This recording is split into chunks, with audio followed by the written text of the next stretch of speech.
Après l'annulation de la session de février pour cause de reprise des discussions avec Paris, les conseillers territoriaux se retrouvaient aujourd'hui sur les bancs de l'Assemblée de Corse pour une seule journée assez intense dédiée notamment au budget primitif. Mais avant cela, le processus en cours avec l'État a occupé une bonne partie des débats.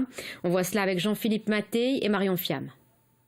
Est-ce qu'on est prêt pour la discussion? Non, je dis on n'est pas prêt. Les critiques ont plu sur la majorité territoriale au sujet du processus de Beauvau. Pendant 1h30, l'Assemblée de Corse a abordé la reprise des discussions avec le gouvernement. Une nouvelle fois, il a été question de méthode. Droite indépendantiste livre la même analyse. Si nous ne sommes pas capables de dire, dans les mois, dans les semaines qui viennent, aux Corses, voilà à quoi sert l'autonomie. Voilà pourquoi nous devons inscrire un titre, un article, un alinéa dans la Constitution. À ce moment-là, quelques-uns se feront plaisir. Mais on va laisser beaucoup de gens sur le carreau. Rentrons dans le fond des compétences.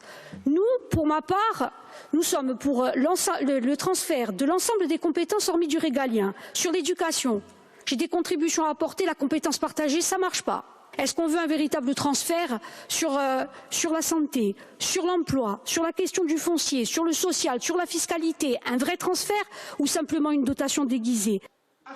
Pour traiter ces sujets, l'exécutif veut d'abord trouver une entente avec le mouvement national avant de s'adresser à Ounsof Younou. Parmi les quelques lignes qui se dégagent du futur projet, se distingue l'inscription d'un titre relatif à la Corse dans la Constitution. Awanse est favorable, mais pas sans la droite. Je mets quand même une condition de principe, puisque je crois qu'on la partage, au moins celle-là, que ce ne soit pas contre les autres élus et qu'il n'y ait pas un accord des nationalistes, aussi compliqué qu'il puisse être à trouver, en laissant aux autres le soin de s'aligner ou pas. Face aux attaques tempérées par les propositions d'idées à faire valoir dans les discussions, Gilles Simeone a voulu remettre de l'ordre. L'Assemblée de Corse doit être le théâtre principal des débats, sans sombrer dans l'excès. Il y a un processus qui peut représenter la sortie d'une logique de conflit. Tout le monde y veut participer. Il faut qu'on propose de participer, mais, et c'est le dernier obstacle, il ne faut pas tomber dans un inventaire à la Prévert. On n'est pas dans un processus qui est un processus technique, on est dans un processus fondamentalement politique, avec une vision globale que nous portons, avec la nécessité de porter un projet. Signe d'une reprise concrète des discussions, une réunion entre les présidents des groupes de l'Assemblée de Corse et les 3 syndicats qui occupent en ce moment la direction du travail a eu lieu. La FSU, le STC et la CGT y ont demandé à prendre part au processus de Beauvau.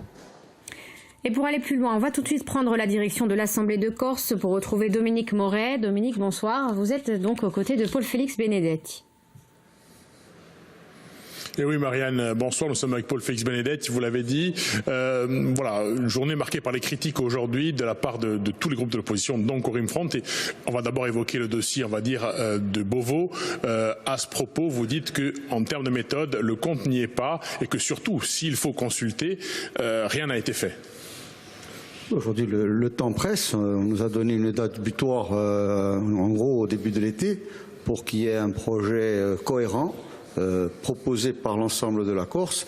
Et nous, on considère qu'aujourd'hui, il est grand temps de se mettre collectivement au travail, de produire nos travaux collectifs et d'avoir une ossature de propositions qui soit cohérente et qu'on n'entende pas des ministres nous opposer un non-travail. Je pense que c'est complètement injuste.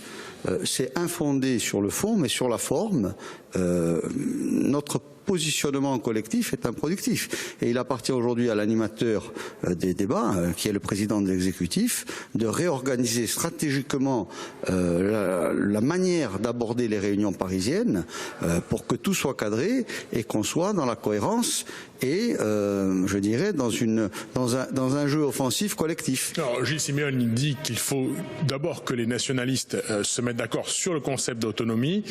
Vous faites souvent référence, vous, à la majorité politique, non pas la majorité territoriale, mais la majorité politique des nationalistes, environ 70%. Là, vous êtes d'accord avec le président Simeone sur cet aspect des choses? Nous, indépendantistes, à partir du moment où on accepte qu'il y ait une première étape qui s'appelle une autonomie, moi je considère que l'autonomie, il n'y en a qu'une.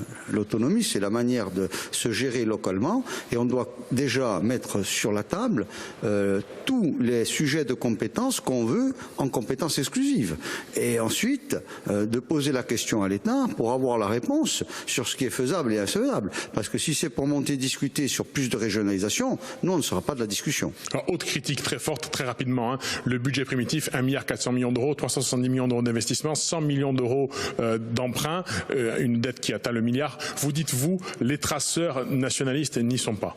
Non, c'est une politique de routine, d'aménagement du territoire qui pourrait être fait dans la Creuse, en Corrèze et ailleurs. Je crois qu'il n'y a pas de traceur spécifique à notre matrice. En tout cas, moi, à mon passé d'indépendantiste, à la contribution forte que le courant patriotique a amenée pour qu'il y ait cette prise de conscience d'une majorité de 70% qui permet aujourd'hui à Gilles Simeone d'être président. Et on lui a demandé aujourd'hui de se remettre dans un contexte de l'historicité des mandats qu'il a eus. Merci Paul Félix-Benedetti. Le vote n'a pas encore eu lieu, Marianne, mais ce que l'on comprend, c'est que tous les groupes d'opposition qui ont formulé des critiques particulièrement acerbes aujourd'hui devraient voter contre. Merci beaucoup Dominique et merci à votre invité.